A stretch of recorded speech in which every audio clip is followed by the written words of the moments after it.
다른 종교를 폄하하려고 하는 얘기는 아닙니다.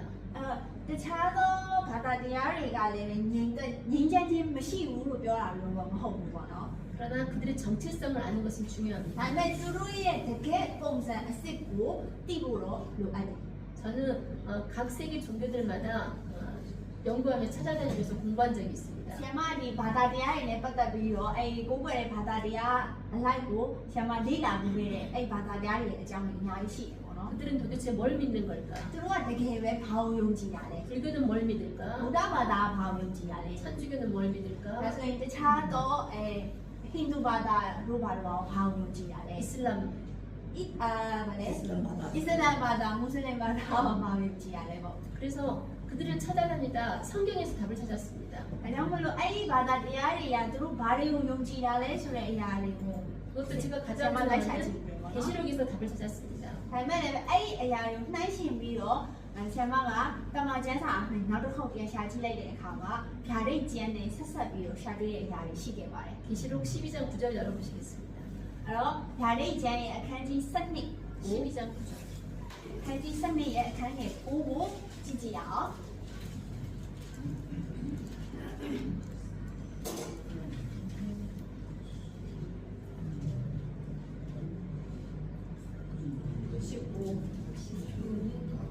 무엇과 너가 놓고 내라에 만나사는 이시로 실명이면 나기로다가 내가 우리 나도로다가 예지로 살아자리. 저는 불교는 부처를 믿는 줄 알았고 이슬람은 마호메스 믿는 줄 알았고 또 힌두교는 각종 신들을 믿는다고 생각했습니다. ဆရာမပြောချင်တာကတော့ဗုဒ္ဓဘာသာကတော့ဒီဂေါရမမြတ်စွာဘုရားကိုယုံကြည်တယ်လို့ဆရာမကထင်ခဲ့တယ်။အစ္စလာမ်ဘာသာကလည်းသူတို့ရဲ့ယုံကြည်ရာဘုရားရှိတယ်ဆိုပြီးထင်ခဲ့တယ်။ဟိန္ဒူဘာသာကတော့ပြောမယ်ဆိုရင်ဘုရားဆိုတာတည်းနဲ့တွေအများကြီးကိုယုံကြည်ကိုးကွယ်တဲ့ဘာသာတရားလို့ထင်မှာတော့ထင်ခဲ့တယ်ပေါ့နော် 그런데 그들은 앞에 서 있는 모델일 뿐입니다. ။ဒါမဲ့လည်းသူတို့ယုံကြည်တယ်ဆိုတော့အဲ့ဒီအရာတွေကအရှိမစံနမူနာဖြစ်နေပြီးရက်တည်နေတဲ့စံပြလူသားတွေကိုပြောလို့ရတယ် 그 모든 종교들이 뒤에 영적 배경이 있었습니다. ပြီးတော့သူတို့ရဲ့အဲ့ယုံကြည်တဲ့လူတွေအနောက်မှာလည်းပဲအဲ့လူတွေရဲ့ background အကြောင်းအရာအများကြီးရှိတယ်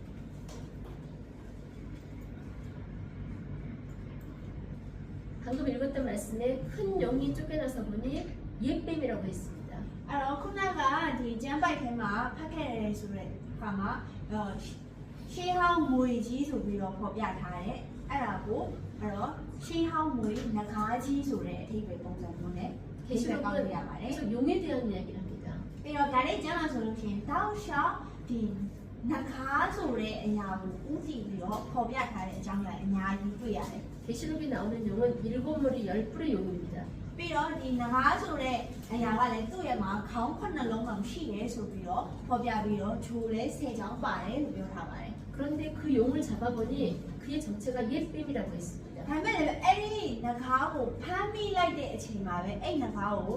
အသေးစိတ်လေ့လာကြည့်လိုက်တဲ့အခါမှာအဲ့နဂါးကမွေနဲ့တူနေတယ်လို့ပြောပါတယ် 그 옛뱀은 바로 에덴 동산에서 하와를 유혹했던 그 뱀입니다. အဲ့ဒီမွေကလည်းပဲဘာလဲဆိုတော့အဲ့တော့အေးဝါကိုတွေးဆောင်ဖျားယောင်းခဲ့တဲ့မွေနဲ့တူပါတယ် 그들은 창세부터 하나님을 거역하고 자기를 경배하게 만든 일을 계속 해온 이들입니다. ဒါကြောင့်မလို့သူတို့ကကဘာဦးအစကတည်းကနေပြီးတော့ဘုရားသခင်ကိုစန့်ကျင်ပြီးတော့သူတို့ရှိကိုဦးညွှတ်ဖို့အတွက်ဆိုပြီးတော့သူတို့ကအမြဲတမ်းတွေးဆောင်ဖျားယောင်းခဲ့တဲ့သူတွေနဲ့တွေပဲဖြစ်တယ်ပေါ့နော် 그런데 그들을 또 마귀라고 합니다. ဒါကြောင့်မလို့အဲ့ဒါကိုမြန်မာလိုဆိုလို့ရှိရင်မာနတ်လို့အဓိပ္ပာယ်ဆောက်ကြတယ် 사단이라고도 합니다. စာတန်လို့လည်းခေါ်ပါတယ် 옛뱀, 큰 용, 사단, 마귀는 같은 존재입니다. ဒါကြောင့်မလို့ဆိုလိုတဲ့အဓိပ္ပာယ်ကတော့ခုနပြောတဲ့နဂါးကြီးကြည့်လို့ရှိရင်မွေပြီးလို့ရှိရင်မာနတ်စာတန်ဆိုတာအဓိပ္ပာယ်အတူတူပဲလို့ပြောလို့ရပါတယ် 자, 우리는 이들의 정체성을 지금 알아야 합니다. ဒါကြောင့်မလို့ကျွန်တော်တို့ဟာသူတို့ရဲ့တကယ်ပုံသဏ္ဍာန်အစစ်အမှန်ကိုလေ့လာကြည့်ပါမယ် 저는 만달레와 양고대 샤라군 파고다를 다녀왔습니다. ဆရာမကဒီဖရားတွေကို သွားပြီးတော့နေတဲ့အခါမှာမန္တလေးမှာရှိတဲ့ဘုရားရဲ့ပြီးရွှေတကုံပေါ့နော်ဒီရန်ကုန်မှာရှိတဲ့ရွှေတကုံဘုရားရဲ့သူသွားကြည့်ခဲ့ဘူးတယ်ပေါ့နော် 가운데 부처를 믿는 줄 알았습니다. အဲ့တော့အလယ်မှာရှိနေတဲ့ရုပ်ထုစင်ထုကိုယုံကြည်ရလို့ထင်တာပေါ့နော် 그런데 옆에가 늘 용이 있었습니다. ဒါပေမဲ့လည်းအဲ့ရုပ်ထုစင်ထုတွေရဲ့ဘေးနားမှာအမြဲတမ်းနဂါးတွေရှိတယ် 물었습니다. 거기에 있는 스님에게 저 용이 뭐하는 왜 저기 있냐 ဒါ 물었습니다. ကြောင့်မလို့အဲ့အချိန်မှာအဲ့မှာရှိနေတဲ့ဘုံကြီးသူမေးခဲ့တယ်ပေါ့နော်ဒီရုပ်ထုတွေရဲ့ဘေးမှာပဲရုပ်ထုတွေရဲ့အလယ်မှာပဲပြီးဘာဖြစ်လို့အဲ့နဂါးတွေရှိနေရလဲပေါ့ 부처의 수호신이라고 했습니다. အဲ့ဒါကတော့ဒီဂေါရမမြတ်စွာဘုရားရဲ့အဆောင်အရှောက်ဖြစ်နေထားတဲ့နဂါးလို့ပြောပါတယ် 그리고 부처가 전생에 뱀이었던 적도 있다고 했습니다. ပြီးတော့အရင်တော့ဒီဂေါရမမြတ်စွာဘုရားကမွေဘဝနဲ့အသက်ရှင်ခဲ့ရဘူးတဲ့အချိန်ကာလရှိရတယ်လို့လည်းပြောပါတယ် 그래서 부처가 있는 곳에 항상 뱀이 있는 걸 봤습니다. ဒါကြောင့်မလို့အမြဲတမ်းဒီမြတ်စွာဘုရားရှိနေတဲ့နေရာမှာဒီမွေတွေနဂါးတွေကအမြဲတမ်းစောင့်ရှောက်ဖြစ်နေရှိနေတယ်လို့သူတို့ကတော့ယူဆကြတယ်ပေါ့နော် 여러분이 부처에게 절하는 것 같지만 결국 그 뒤에 있는 용이 그 경배를 받습니다. ဒါပေမဲ့လည်းပဲအရှိမရှိနေတဲ့အကုန်လုံးဒီမှာရှိနေတဲ့လူတွေရဲ့အတွေ့ကဒီဗုဒ္ဓဘာသာယူဆရာဒီဗုဒ္ဓဘာသာယူဆရာဂေါရမမြတ်စွာဘုရားကိုဦးတိုက်ကြတယ်လို့ထင်နေပေမဲ့လည်းပဲတကယ်တမ်းကဒီဘုမြတ်စွာဘုရားအပြင်ပေါ်မှာဒီနဂါးကိုပါဦးချနေရတယ်တူတူပဲပေါ့နော် 종교는 영적인 세계입니다. ဒါကြောင့်မလို့ဒီဘာသာတရားဆိုတဲ့အရာကကိုယ့်ရဲ့တက်ဝင်ယုံကြည်မှုတွေနဲ့အများကြီးဆိုင်နေပေါ့နော် 지금 저 앞에 부처의 인형은 살아있는 생물체가 아닙니다. ပြီးတော့အခုလက်ရှိဆရာမပြတ်နေတဲ့ပုံလေးမှာဆိုလို့ရှိရင်ဒီရုပ်ထုစင်းတို့မှာတကယ်တမ်းအပြင်လောကမှာအသက်ရှင်နေတဲ့အရာတော့မဟုတ်တော့ဘူးပေါ့နော် 사람이 절을 할 때 경배를 받는 것은 그 뒤에 있는 용입니다. အဲ့တော့ပြောချင်တာကတော့လူတွေဟာဒီရုပ်ထုစင်းတို့ကိုဦးချလိုက်တယ်ဆိုတာ ਨੇ သူတို့ရဲ့အနောက်မှာဘာရှိနေလဲဆိုတော့အဲ့ရုပ်ထုစင်းတို့ရဲ့အနောက်မှာဘာရှိနေလဲဆိုတော့ငကားဆိုတဲ့အရာရှိတယ် 저번에 우리는 짐승의 표에 대해서 잠깐 အဲ့ 들었습니다. တော့အရင်တစ်ခေါက်ကတော့တားရဲဆိုတဲ့ဒီစိတ်နဲ့ပတ်သက်တဲ့အကြောင်းအရာကိုအနည်းငယ်လေ့လာခဲ့ကြပါတယ် 표를 받는 것이 중요한 것이 အဲ့ 아니라 တော့ပြောချင်တာကတော့ဒီတားရဲဒီစိတ်ကိုရှားလိုက်တယ်ဆိုတဲ့အရာအရေးကြီးတာမဟုတ်ဘူး 짐승과 그의 우상에게 정비하는 것이 죄입니다. ဟောပြောချင်တာကတော့ဒီတားရဲတွေဒီရုပ်ထုစင်းတို့တွေကိုကျွန်တော်တို့ကဦးချလိုက်တာနဲ့တူတယ်ဆိုတဲ့အရာကပို့ပြီးတော့အရေးကြီးတာဖြစ်တယ် 사단은 처음부터 ဆာဒနာပထမဦးဆုံးအချိန်ကလေးက 하와를 유혹할 때도 အေဝါကိုဒီလိုမျိုးတွေးဆောင်ဖျားယောင်းနေတာ 하나님을 경배하지 못하게 했습니다. ဖះတခင်ကိုဝတ်ပြုကိုယ်ွယ်ခွင့်မရအောင်ပြစ်လိုက်တာနဲ့တူတူ 그리고 ပါပဲ 마지막 때 계시록에도 사단은 자기에게 용을 통해서 경배하게 합니다. ပြီးတော့ဒီဓာတ်ကျဲရဲ့နောက်ဆုံးမှလည်းပဲဒီငကားဖြစ်နေပေါ်လာပြီးတော့လူတွေကိုသူ့ကိုပဲပူချဖို့တော့တိုက်တွန်းနေပါတယ် 십계명의 첫째, 둘째 계명을 아십니까? 십계명. ပညာကျော်10ပါးရဲ့အကြောင်းအရာတွေကိုသိကြတာပေါ့နော် 나 외 다른 신을 섬기지 말라. အဲ့တော့ရုပ်ထုစင်းတို့တွေကိုမကိုးကွယ်နဲ့ 우상을 섬기지 말라. အဲ့တော့တခြားသောနတ်ဘုရားတွေကိုမကိုးကွယ်နဲ့ 이 모든 일은 용과 옛뱀과 사단이 처음부터 주도하고 있는 일입니다. အဲ့တော့ဒီကိစ္စတွေအကုန်လုံးကဘယ်ကနေစလာလဲဆိုတော့ခုနကပြောရင်နဂါးတွေမွေတွေဆိုရဲဒီမာနစာတန်ကနေပဲစလာတဲ့အရာတွေဖြစ်ပါ 이 나라가 특히 불교의 나라이기 때문에 제가 불교 얘기만 했습니다. ဒီနိုင်ငံကတော့ပေါ့နော်ဒီမြန်မာနိုင်ငံကတော့လက်ရှိမှာလည်းကိုယ်ပဲတဲ့ဘာသာအကြီးမားဆုံးကဗုဒ္ဓဘာသာဖြစ်နေတဲ့အတွက်ကြောင့်မလို့ဒီဗုဒ္ဓဘာသာဆိုတဲ့အရာနဲ့နှိုင်းယှဉ်ပြီးတော့ဒီအကြောင်းကိုပြောပြခဲ့ခြင်းဖြစ်ပါတယ် 그런데 기독교를 제한 모든 종교들의 끝에서 저는 뱀과 영을 보았습니다. ဒါပေမဲ့လည်းပဲ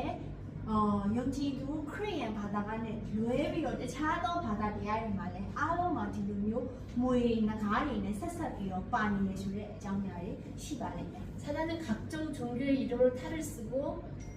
စာတန်ဆိုတဲ့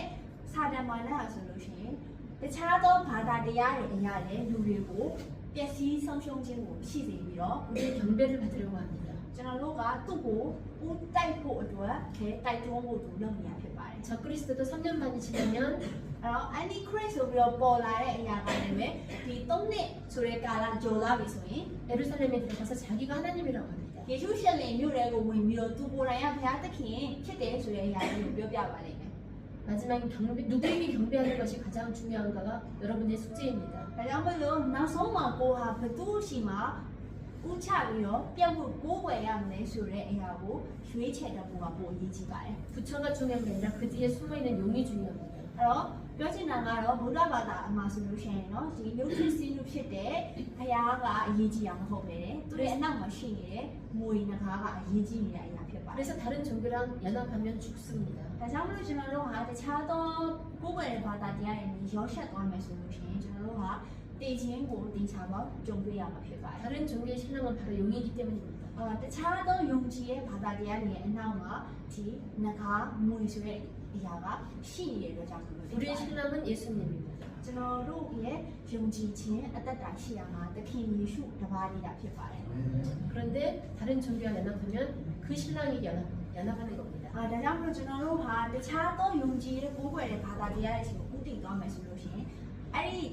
ယုံကြည်ကိုယ်ွယ်တဲ့ဘာသာတရားတွေရဲ့လူတွေကကျွန်တော်တို့ရဲ့သလိုသားတွေဖြစ်လာပါလိမ့်မယ် 그래서 저는 여러분이 이런 이야기들을 좀 더 성도들에게 많이 전달해 주길 바랍니다. အဲဒါမှမလို့ဒီမှာရှိတဲ့လူတွေကလည်းပဲအခုဆီယမပြောပြခဲ့တဲ့အချက်လက်လေးတွေကိုကိုးကားပြီးတော့နောက်ပိုင်းကျလို့ရှိရင်လည်းကိုယ်ဘေးနားမှာရှိတဲ့ယုံကြည်သူအတိုင်းဝိုင်းရဲ့လူတွေကိုပြန်ပြီးတော့လက်ဆင့်ကမ်းပေးကြဖို့မျှော်လင့်ပါတယ် 여러분이 수업을 너무 빨리 들어서 수업이 빨리 끝난 것 같습니다. ဒီမှာရှိတဲ့လူတွေကအတန်းအာယုံဆိုင်နားထောင်တော့ဟုတ်ပြီပဲရှင်းပြတာညံနေတဲ့အပိုင်းလေးရှိတော့အတန်းညံ